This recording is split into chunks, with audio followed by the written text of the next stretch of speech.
Recently in the Transformers War for Cybertron Earthrise line, Smokescreen was released. Now, I can tell you that he's one of my favorite characters, being from the Dotson line. When I was a kid, I was a little more involved with some of the other Dotsons like Blue Streak and Prowl, and Smokescreen was almost like an afterthought, kind of like the way that I was a bit more of a Sideswipe fan than I was like Red Alert, who was basically the same toy, just with a different deco.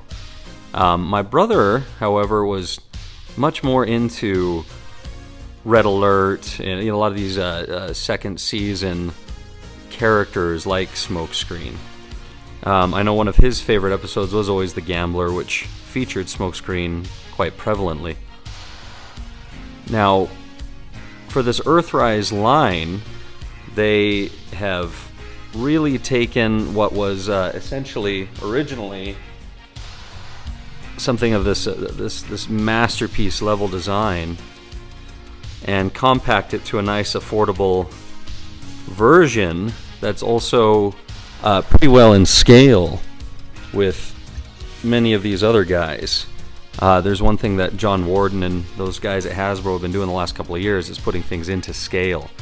So you can see he works really well with the rest of the offerings from Earthrise that they've been putting out. Now, being a mini masterpiece, he has a few little features, most of which is just the little masterpiece kind of surprises that are involved. Like, I do like how so many things fold and tuck away. Now, these little guys are here to help with the hollowness that are on the feet, because you can see otherwise without them, the feet are quite hollow. Now, hollowness never bothered me, and these things, I gotta be honest with you, are actually rather flimsy, and as many of you on your own copies have probably already realized, they pop off quite easily. So I tend to keep them sort of up and out of the way, because they're just not that big of a deal to me, and it's not worth them breaking off. But Smokescreen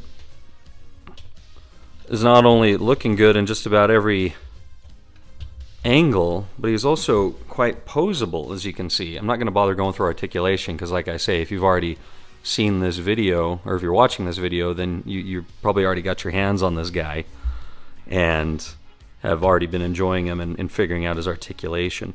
But the thing that I appreciate him, that here's why it's cool of it all, is just the fact that he comes with all the accessories that he needs as far as his gun goes and his shoulder-mounted guns. In fact, I wanted to show on the Siege Blue Streak that came out, he came with these little shoulder-mounted guns, which I think look a lot more like the character model for Smokescreen when you put them on. I do really appreciate with Smokescreen the level of detail, the extra mile that they went to, if you will, on giving him a different bumper than Prowl and Blue Streak. That I need to film this video today, but Blue Streak, the irony for me is I'm going to have him tomorrow, but I needed to make this video today because I've got stuff to do. But you can see not only with the extra bumper, I think they all have this spoiler down here on the feet, but the transformation on these guys is pretty remarkable, and like I say, it has that masterpiece level touch to it in the way of the little surprises of how everything tucks together so well. Transforming him is about as classic and straightforward as it gets, but here's my favorite part of it, I'll show you real quick, is just how much his legs here all fold inside the car just so well and so easily. There's a little bit of tightness there, and then you're going to want to lock these down in there. I've been turning his head around because I feel bad if his face is exposed to the ground while he's traveling along. So I do the same thing on Siege Sideswipe. A lot of people leave his face exposed, but I feel like his chin's just going to get dirty the whole time that he's driving along. For example, his chin's going to get dirty. So yeah, transforming him is quite literally a snap, as you can see.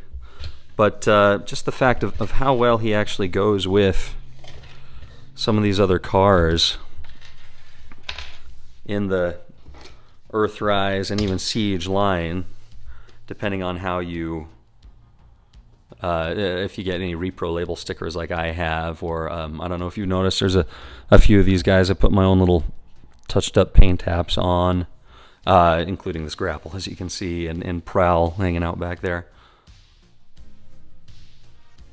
I really enjoy these guys in both modes. You know, it's funny because here's why these new ones are cool, is just because the fact that you can have these guys and they look so proportionately good and in scale, and also their alternate modes, especially in this car line, these line of the car guys are so great in both modes. It seems like when we were kids, you had to compromise one thing or another. And they, you know, usually there was some give or take in which mode was actually the best mode. Like, for instance, with the Technobot Scattershot, he was one of the few ones that actually looked pretty good in both robot mode and jet mode, but also had some decent articulation for a 1980s Transformer. But these guys here, you can see their cars, even the fact that they don't quite make them look like the Nissan Z or the old Datsuns. They almost look like, compared to the Zs or the Fairladies, they almost look like a nice little hybrid of the two. So somehow Hasbro and Takara these days have found such a great little balance for them. One of the other great fun things about it is typically on most of these guys, because of all the 5mm ports and even these smaller ports that his shoulder cannons can even stay in, even during transformation, their alt mode usually has some place or another for their weapons to go. You can even see Hoist back there, or for instance Siege Blue Streak with his gun on top, which I had a Prowl's light bar at some point. I guess I thought the red looked cool on top of Blue Streak. But anyway, you almost make these guys little mini tanks or mini assault vehicles, which I think is so fitting for Transformers, especially in wartime. It always seemed to me like the Autobots were probably more like the civilians that got conscripted into war, as opposed to the Decepticons that were basically war machines, or maybe the military faction on Cybertron. I always figured when I was a kid that the reason that the Autobots had so many little add-on features like side swipes, shoulder cannon or missile launcher or whatever it is, and even Jazz and obviously Prowl and all those guys had their shoulder cannons that were sort of add-on extras, as you can see here, like in this Masterpiece version of Blue Streak, and the extra missiles that he has on top of his shoulders. It seems like the Autobots were kind of desperately trying to keep up with the Decepticons, who turned more into tanks and jets and weapons of war, you know, instruments of destruction, if you will. Just for a little bit of fun, I thought I'd bring in a couple of comparisons, namely what Smokescreen looks like next to what I thought was the next best Smokescreen, the old Henkai Takara version, who actually has the proper number on his doors and hood, that number 38. I don't know why they went with 80 on Earthrise Smokescreen. I wonder why they didn't maybe at least go with 85 or something like the year he came out. But, you know, it doesn't really matter. All the numbers work. And then also from that same year, the old Blue Streak from that same year, who actually looks pretty good next to his newer incarnation.